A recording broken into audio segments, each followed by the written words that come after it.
একটি দল জুলাইকে তুচ্ছ-তাচ্ছিল্য করলেও জনগণের চাপে গণভোটে হ্যায়ের পক্ষে অবস্থান নিয়েছে বলে মন্তব্য করেন জামায়াতের আমির ডা. শফিকুর রহমান। বিকেলে কেরানীগঞ্জ ঢাকা জেলার জনসভায় একথা বলেন তিনি।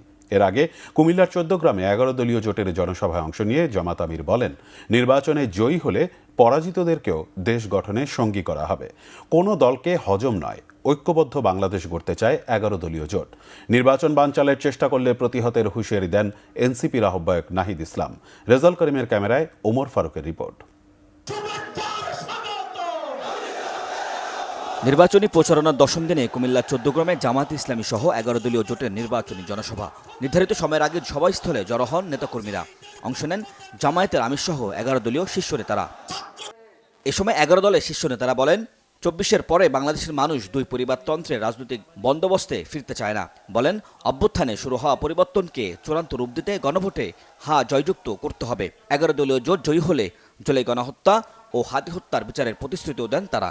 আমরা স্পষ্টভাবে বলে দিতে চাই, বাংলাদেশে সরকারকে ক্ষমতায় আসবে, সরকারকে গঠন করবে, তা নির্ধারণ করবে একমাত্র বাংলাদেশের জনগণ।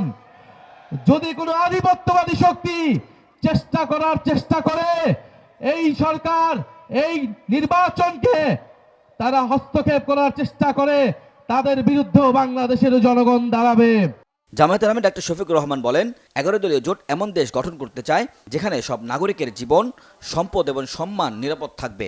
ঐক্যবদ্ধ বাংলাদেশের প্রতিশ্রুতিও দেন তিনি। চাঁদাবাজি সহ যত দুর্নীতি আছে আমরা এগুলার জড় কেটে দিতে চাই ইনশাআল্লাহ তাআলা।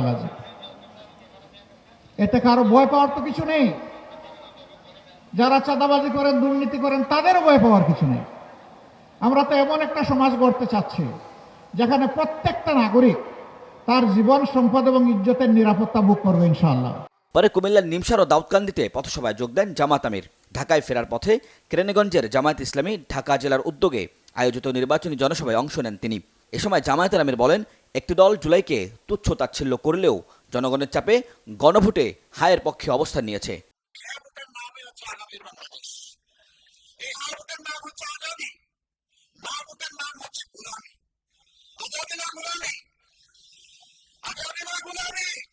দেশের বিভিন্ন জেলায় নির্বাচনী জনসভায় বেকারত্ব দূরীকরণ, নারী অধিকার নিশ্চিত করা, দুর্নীতিমুক্ত বাংলাদেশ গড়তে নানান প্রতিশ্রুতি দিচ্ছে বাংলাদেশ জামায়াত ইসলামী। এমন প্রতিশ্রুতির কতটা প্রভাব পড়ছে সেটার প্রতিফলন হয়তো ১২ তারিখের নির্বাচনেই দেখা যাবে। ওমর ফারুক, বাংলা ভিশন।